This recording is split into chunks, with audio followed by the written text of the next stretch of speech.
What's up, guys? Welcome to the channel or back to the channel. Today I have a video for my Dodge truck, or I guess the Ram now. If you are back on this channel and you're waiting for another video for my motorcycle adventures, that is going to be put on hold just for a second. I will get back to editing those very soon.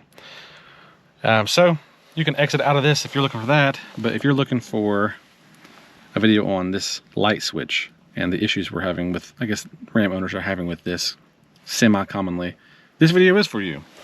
So this video is for the new generation. Let me just show you for those. First of all, it's really windy outside, so if you can't hear me, I'm just showing you the front of the truck that way if anybody has any questions of whether or not this is the same model. It is the newest generation of the Ram trucks. This is specifically the Tradesman. It's a Ram 1500. And get the sunlight out of here. That is the current switch that I have. It does not have fog lights. I think they come to here with an option to turn a couple lights on. Mine is just a knob with a dimmer, and I think that's the cargo. This one still doesn't work, so I'm gonna pop it off again. There is another video for the generation before this, and I think that YouTube channel is Boosted Motorsports, and I will post his link to the light switch issues and him changing out that for the previous generation. But this is for the newest generation of Ram. So first things first, I've got my tools, these two little, you know, just your typical plastic or nylon pry tools to keep from damaging the dash. And I just simply took a pry bar and I pried slowly and it all just popped loose. Didn't break anything yet. I'm really good at breaking things, so we'll see if I can do it a second time without actually breaking anything.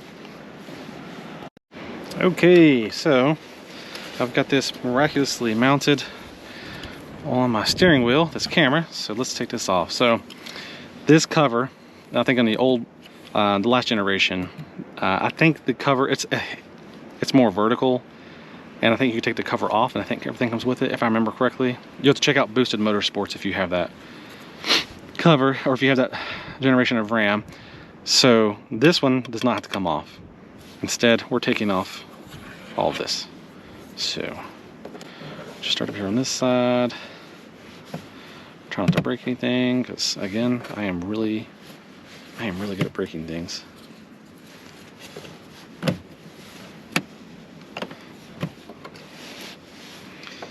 Well, there we go. Well, almost had it. There's one, there's one, there's another, there's one. Actually, I think that might have been it. Nope, oh, there's one more in there somewhere. It's on the bottom of it. There it is. There we go. So, earlier when I did this, sorry, the wind's coming in again. When I pulled this off earlier, this wasn't even connected. This was just, the harness was in, but this back plate was just hanging loose, which is why none of my stuff was working. And I don't know why it was like that. Let me find my other little pry tool. But I'm guessing it's because either it wasn't put together right at the factory, which probably isn't the case. I'm guessing someone else was already in here doing this, and they were probably having issues like a lot of Ram issues, or a lot of Ram owners have with this, and they just didn't get it connected properly. So to disconnect this, I'm using another little plastic tool. Each one of these tabs, there's one there, there's one there, there's two there, I think there's one here on the back, and one more there. Just simply push them in. Of course, you don't have to use this plastic tool, you can use a screwdriver. There's that one. This disconnects. Oh, this here, there we go. Put some tension on it. And that way when I get it loose, it'll actually, there we go. Let's get this one back here. Oh, actually came loose. Just like that. So like I said, when I pulled mine off, it came out like that. This thing wasn't even connected. So, first thing I did was there was grease. There were globs of grease on top of these two tracks, and same thing, globs on top of these two tracks. I just simply smoothed out that grease on all of them. And if you look at the Boosted Motorsports, he did the same thing on the other generation. Very similar as the previous generation, these little finger-like metal pieces are what run on these tracks. So I did what he did, and I went through and there's some extra grease here, and I just greased up these fingers, and then I pulled them all up. And do it very cautiously because you don't want to break these, but these contacts, you can, I don't know if my camera's going to focus on, you can kind of see how they're lifted up just a little bit there. They were a little flatter, so I just lifted them all slightly up so they would make better contact with the tracks. So, trying to see here.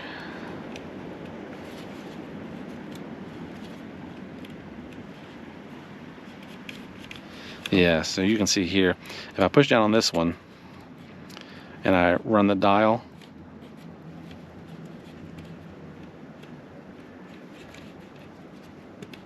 it is moving. There we go. That feels a little better. Let me see here.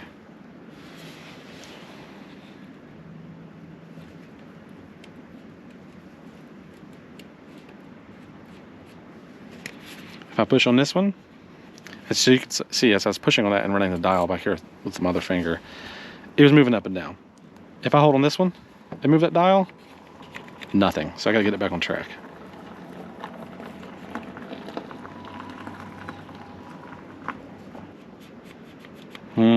So I can see the issue now. So this is my cargo light, or the dome, the light in the back for the bed. And the gear is not making good contact with the knob. Yes, I think one of the gears are stripped. Very interesting. Well, I don't necessarily need that one. This one I definitely want. This is what does my brightness. For my lights, get this grease off my fingers. So let me pull up on this one just a little bit. Okay, so I pulled up on the fingers on that one. On these contacts, pulled up on these contacts already. And now we can just put her back together. So, tracks are greased, contacts are bent upwards a little bit, add a little more tension. We'll just snap this back into place. Or not.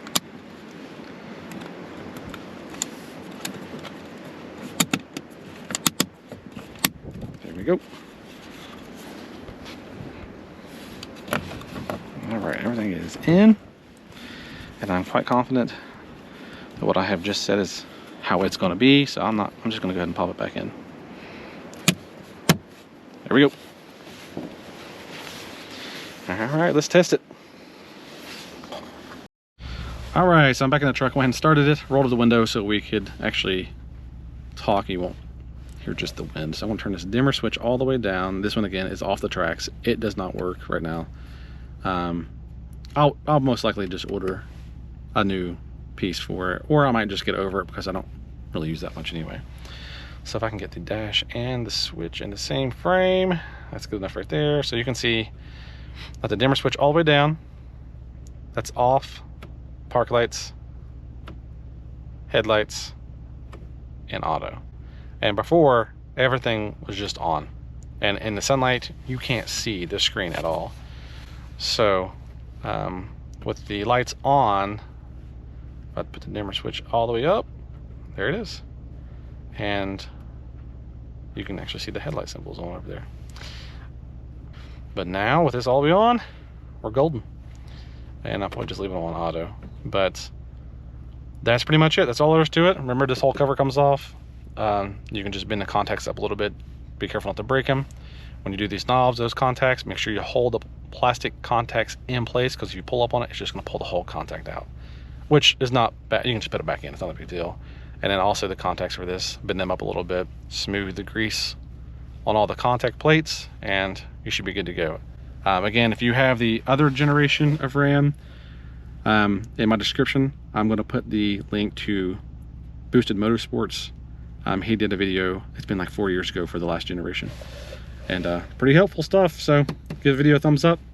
Thanks for watching.